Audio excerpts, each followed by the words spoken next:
Welcome back to the channel, guys. So today is a new battle report, which is Culps Hill from Gettysburg. So with the supplement we are talking about day 2 of the battle. Unfortunately for the Confederates, on day 1, due to numerous different issues, they failed to take the high ground. So in day 2, on both of the flanks of the battlefield, they were assaulting the hills to try and turn the flank of the Union Army. So the Union forces were under Major General Henry Slocum. His main force was being commanded by General Greene, but then he also had reinforcements from several other corps in the area.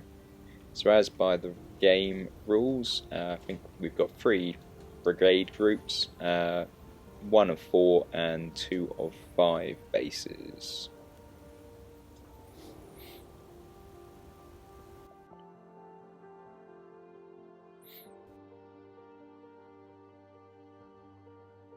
Then for the Confederates, under General Johnson, again he's got 3 brigade groups, and he's overall commander. General Stewart and General Jones. I couldn't find a photo for the 3rd commander because he was a colonel who got elevated up to brigade commander just for the Gettysburg battle or Gettysburg campaign, but unfortunately couldn't find a photo of him.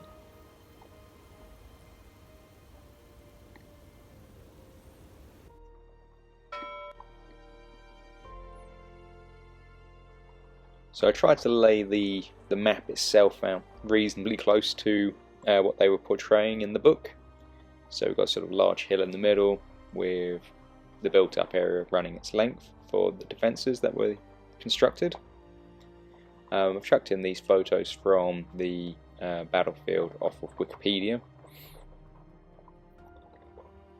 Unfortunately, my video camera wasn't working, so today we don't have the live footage that I've been putting into the previous videos. We've just got the stills and then a few of my overview, so my apologies for that, but hopefully you'll forgive me and still enjoy the flow of the battle.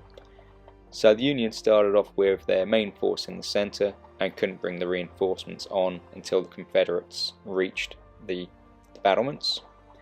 The Confederates, after about turn 2, were at the line, and so that's when I started bringing up the Union reinforcements. Because the flanks were going to get turned, the reinforcements couldn't be sent to the centre, they had to go left and right, which was the Confederate plan all along, to try and strip troops from the centre so that their large brigade there could punch straight through. Due to the defences, it was a -2 for shooting for the Confederates, so whenever they shot at the Union they were doing a lot less damage than they were taking, so casualties did mount very quickly. Also, I reduced the speed when going up the hills. Usually it's 6, I reduced it to 3 just to show it was hard going. So once the Union troops had come up, on the left they fanned out into a firing line to try and suppress the Confederates and hold them back. The Confederates in turn did the same. In the centre, casualties mounted very quickly for all of the Confederate units.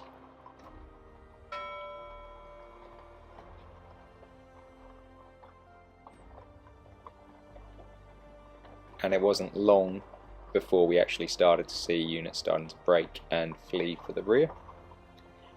But it was pretty well tit for tat. You can see there, Union unit withdrawing, and then Confederate unit withdrawing. On the far right flank of the Confederates, they started to do their envelopment, but again it was pretty well equal strengths, so it was still hard to try and get any real manoeuvre, and the Union troops were holding them in check. And at that stage, because we'd gone round the flank, we weren't subjected to the -2 penalty anymore, so it was just everyone blasting away.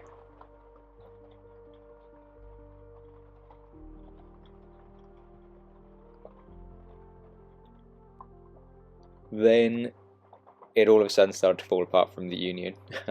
On the left flank, they lost about 4 units just broken in one turn, They took too many casualties. Then as one went, we have a rule that then all of your neighbouring units have to roll for morale, and it was just one after another.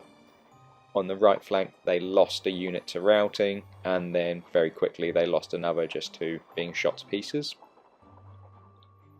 It wasn't all the Confederate side though, or way. They were losing units equally along the line. Their advantage in the centre is once they'd got up close, they started to be able to in certain places use the same defences against the Union, so at long range they were gaining a -2 to casualties. But you can see on the left wing here, the Confederates started to roll it up, and the Union just didn't have the troops to counter them because pretty well the entire line had broken. Those two stubborn Union troops in the centre again routed another unit of Confederates, but on the right the Confederates just started pushing up en masse and started closing in for the kill. On the left the Confederates pushed up to see off the Union who had routed, and then pushed close in and started enfilading those two stubborn Union troops in the centre, who pretty quickly gave up and fell apart. So although we could have gone on and done a stubborn sort of fighting withdrawal, we decided that this was pretty well the end.